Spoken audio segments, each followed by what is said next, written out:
Ça, c'est Lethal Company, un jeu d'horreur sorti en 2023 et développé par Zeekers. S'il est si apprécié, c'est simple. C'est parce qu'il arrive à concilier parfaitement horreur et amusement. Mais comment arrive-t-il à si bien concilier ces deux émotions, pourtant si opposées? Pour le savoir, prenez votre combinaison et embarquez avec moi dans Lethal Company.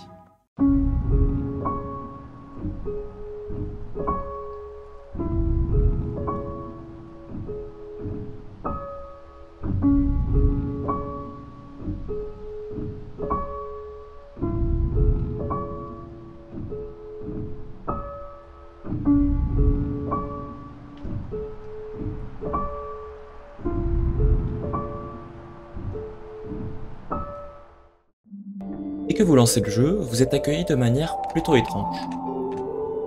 Vous êtes dans un vaisseau et une voix robotique vous parle. Elle vous demande de faire de votre mieux pour atteindre un quota en récupérant des objets. Alors bon, vous ne comprenez pas trop et vous lancez votre premier voyage. Bienvenue sur Expérimentation. Vous voyez une entrée devant vous. Vous entrez et l'ambiance change du tout au tout. Ici, vous êtes à l'intérieur du bâtiment, l'endroit où vous pourrez récupérer vos objets que vous pourrez revendre, si vous survivez. Le jeu fonctionne de manière très simple. Vous avez un maximum de 4 espaces pour des objets plus petits, et pour les objets plus grands qui vous encombrent et demandent vos deux mains, ils prendront alors un espace de plus, en vous empêchant de récupérer d'autres objets. Vous pouvez appuyer sur clic droit pour utiliser votre scanner, et voir les objets à proximité et leur valeur. Et enfin, il y a un système de poids. Vous portez des items lourds, moins vous pouvez courir, et donc échapper aux dangers potentiels de cette planète. Enfin, s'il y en a. Mais pour l'instant, vous êtes seul. Alors faites-vous un équipage de 4 personnes, et partez ensemble afin d'atteindre les quotas plus facilement. Et c'est là qu'on entre dans une partie du jeu très importante, la partie en équipe. Le jeu est fait pour être joué à 4 avec un chat de proximité qui marche extrêmement bien en fonction d'où vous êtes. Et puis, c'est plus simple de se répartir les tâches entre les 4 personnes, puisque ça fait déjà plus de matériel à porter et surtout des tâches différentes à réaliser. Par exemple, on a celui qui reste au vaisseau au cas où tout le monde meurt et aussi pour les guider. On a celui qui fait des allers-retours afin d'amener les objets au vaisseau, et après on a ceux qui partent en expédition. En plus, avec les objets, ces rôles deviennent presque indispensables, notamment avec les talkie-walkie pour guider les autres joueurs depuis la base, les lampes torches, ou encore la pelle qui permet de se défendre. Chacun trouve son rôle à jouer. Aussi, le système d'objets fait que si tu prends un objet, tu as une charge, mais aussi un emplacement de ton inventaire en moins. Mais ça, on y reviendra plus tard. Et évidemment, tu peux frapper tes amis, donc parfois c'est un peu des régimes totalitaires, mais ça aussi on y reviendra plus tard. Parce que l'avantage d'un équipage, c'est qu'on voit très vite ceux qui sont plus ou moins peureux, et ceux qui sont plus habitués à la peur. Évidemment, ce sont ces décalages qui créent des situations mémorables. Tranquille, tranquille. Et évidemment, qui dit équipage avec des amis, peut dire forcément situation hilarante. Non, il a sauté dans le vide. Non, là où je suis là. Oui, c'est le gros point fort de Lethal Company. C'est qu'entre amis, on s'amuse. Mais vraiment. Surtout que si on meurt, pour quelconque raison, on se retrouve à visionner les personnes de l'extérieur, mais en les entendant. Donc parfois, ça crée des situations où ils entendent une mitraillette et te cherchent sans arrêt, alors que tu sais qu'ils ne te trouveront pas puisque tu es mort depuis un certain temps. Ces situations amusantes où tu tues ton ami pour pouvoir le vendre parce que son corps vaut 10 et qu'il vous manque seulement 3 pour atteindre le quota, c'est toujours drôle à regarder, et même à vivre.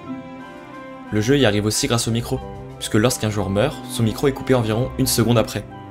Donc tu as tout le temps de l'entendre, alors qu'il vient de réaliser ce qui vient de se passer. Et ça coupe en plein milieu.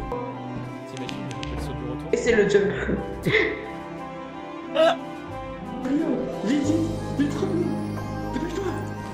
Non, il est mort. Non. Non, il est mort. J'ai pas le temps de le sauver. Bref, Lethal Company c'est drôle, mais à d'autres moments, ça l'est un peu moins. Et c'est quand même un jeu d'horreur.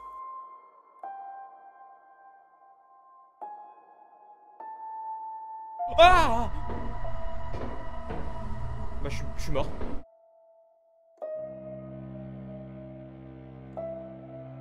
Y'a un thumper. Y'a un thumper. Ah, il est juste devant. Oh, je suis mort. Putain, ça m'a fait trop peur. C'est ça, le gros point fort du jeu. Cette ambiance calme mais pesante en même temps. Puisque, si tu peux te balader et rigoler avec tes amis, il y a aussi des monstres à l'intérieur de ces complexes. Par exemple le Thumper, qui court et fait un bruit énorme. Tu l'entends quand il est là, et tu sais que tu vas probablement mourir, et ça devient vite la panique qui prend les commandes. Mais aussi les chiens aveugles, qui peuvent te repérer au son. Donc dès que tu parles dans le jeu, ils t'entendront. Et enfin, le Bracken, qui se cache dans ton dos afin de briser ta nuque et emporter ton corps. Ces monstres sont vraiment mémorables, et même plus ou moins agressifs, puisque l'IA ne réagit pas de la même manière pour chacun des mobs. Le Bracken, par exemple, va parfois se cacher pendant un long moment avant de t'attaquer par derrière. Tu ne sais jamais sur quel monstre tu vas tomber. Tu peux tomber sur un Coilhead, qui se déplace seulement quand tu ne le regardes pas, ce qui crée vite un sentiment d'anxiété, puisque quelque chose peut t'attaquer dans ton dos, et tu te sens très vite vulnérable. Ou encore le Mimic, qui ressemble à un joueur. Sauf qu'il te tue si tu t'approches trop de lui. Donc dès qu'il y en a un, tu vas t'empresser de le dire à toute ton équipe, et ça les rend vite paranoïaques. Et puis, il y a d'autres points qui améliorent l'horreur du jeu, et notamment les différents environnements d'intérieur. Puisqu'il y a 3 environnements d'intérieur différents, celui classique du bunker, le manoir, et la mine. Ils ont tout d'abord chacun leur monstre, donc tu vas devoir t'adapter. Déjà pour réagir, mais aussi pour t'y retrouver. Puisque dans la mine par exemple, il y a parfois des passages dans l'eau, et tu n'entends plus personne, en plus de ne rien voir. Ce qui crée un sentiment oppressant, où tu vas savoir si ton ami est encore en vie, ou s'il s'est noyé. C'est la même chose dans le manoir, où tu te perds de manière beaucoup plus fréquente, puisque tout se ressemble vraiment. Et ensuite, ce qui améliore l'oppression que le jeu te fait ressentir, ce sont les lunes et les conditions météo. Puisque étant donné que tu peux choisir la lune sur laquelle tu veux aller, il y a quelques différences. Déjà, le dehors n'est pas le même. Certaines sont plus accueillantes, comme l'expérimentation ou Vaux, tandis que d'autres, un peu moins. Mais surtout, ce sont les conditions météo qui jouent un rôle important, puisque le gameplay ne sera pas du tout le même en fonction de s'il n'y a rien, que s'il pleut, ou s'il y a une éclipse solaire. En fait, le gameplay est lourdement impacté, puisque s'il pleut, alors tu dois faire attention où tu mets les pieds, étant donné qu'il y a des sables mouvants, ce qui peut être oppressant quand tu fuis un monstre. S'il y a de l'orage, alors tu ne peux pas prendre d'objets métalliques trop longtemps, ce qui crée un sentiment d'insécurité, de devoir toujours lâcher tes objets, courir et les reprendre.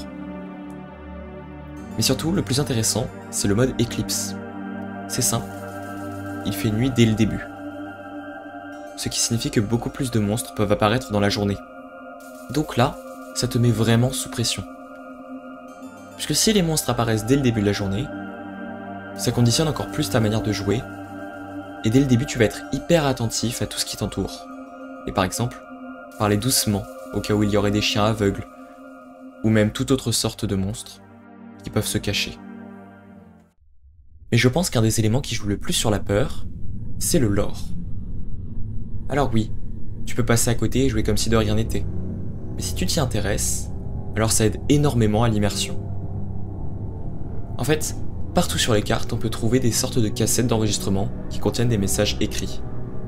Dans ces messages, on peut suivre l'histoire de Sigurd, qui travaille pour l'entreprise, ou la compagnie. Ces messages datent d'il y a plus de 550 ans, puisqu'on est en 2532, et les messages datent de 1968. On en apprend plus sur cet équipage qui doit alors remplir des quotas afin de nourrir la bête dans le bâtiment de la compagnie. Alors on s'attache à eux, jusqu'à ce que un des membres meure du Bracken. Alors l'ambiance n'est plus la même. Les titres changent en se cacher, les cris.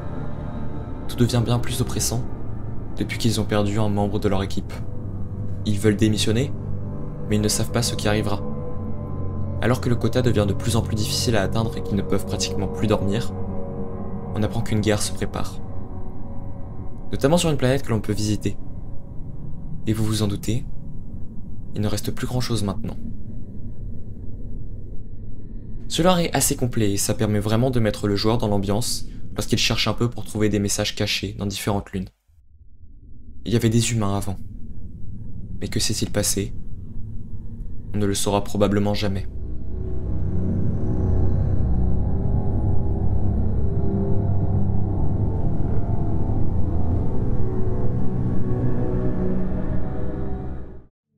En fait, ce que fait très bien Lethal Company, c'est cet entre-deux entre la peur et le rire. Puisque oui, il y a la synergie avec tes amis, et où ça crée des moments vraiment drôles, qui sont en plus un peu aidés par la direction artistique du jeu. Non, non. Et même avec ça, il y a évidemment des situations extrêmement dérangeantes. Déjà, se retrouver dans le noir sans lumière, tu sais que tu es vulnérable, que tu sois avec tes amis ou non. Et surtout, c'est quand tu te retrouves tout seul que le jeu devient vraiment terrifiant. Quand tu ne sais pas si ton équipe est morte, ou si juste ils t'attendent à la sortie, et que tu entends des bruits autour de toi, et que tu es seul. Tu sais qu'il y a quelque chose proche de toi prêt à te tuer.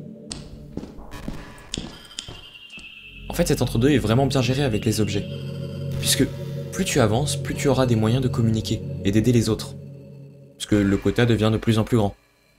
Par exemple, le téléporteur qui te permet de TP quelqu'un à la base, mais il perd tous ses objets qu'il avait sur lui. Ou inversement, le téléporteur inversé qui te permet d'aller sans objet dans un endroit aléatoire de la carte, donc sans avoir à faire le chemin. Tu te retrouves sans objet dans le noir, et oui, ça peut être drôle quand tu retrouves quelqu'un et qu'il meurt devant toi, mais ça l'est un peu moins lorsque tu es seul, au milieu, et qu'il y a seulement le silence qui t'accompagne. Mais s'il y a quelque chose sur lequel Lethal Company arrive parfaitement à contrebalancer l'horreur et le rire, c'est avec les mods, puisque la communauté est extrêmement active sur les mods, et ça permet de créer des situations vraiment exceptionnelles. Que ce soit avec le mode Skinwalker, où les mobs sortent des phrases que toi ou tes coéquipiers ont dit, et ça t'attire vers eux.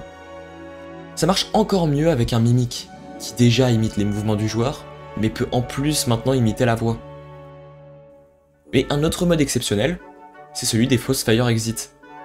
Puisque quand tu es perdu et que tu vois une sortie, parfois tu ne réfléchis pas. Et ça peut te coûter la vie.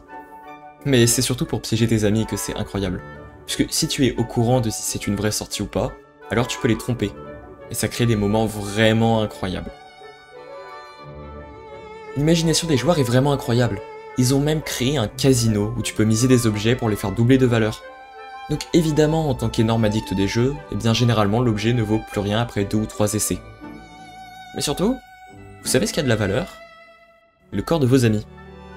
Donc oui, ça crée vite des conflits d'intérêts, on va dire.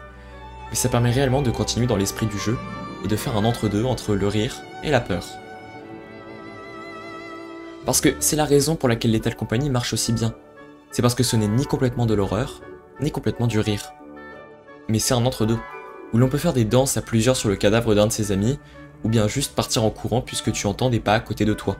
Tout dans le jeu est fait pour te faire peur, et tes amis sont là pour créer des situations qui vont te marquer, parce qu'elles sont pour la plupart du temps assez drôles. C'est clairement ce que Lethal Company arrive à faire de mieux. Et vivement les prochaines mises à jour parce que ce jeu est toujours en early access. Alors juste un grand bravo à Zikers, et merci beaucoup d'avoir regardé. C'était Enigma, n'hésitez pas à vous abonner, à liker si c'est pas déjà fait, et surtout, prenez soin de vous.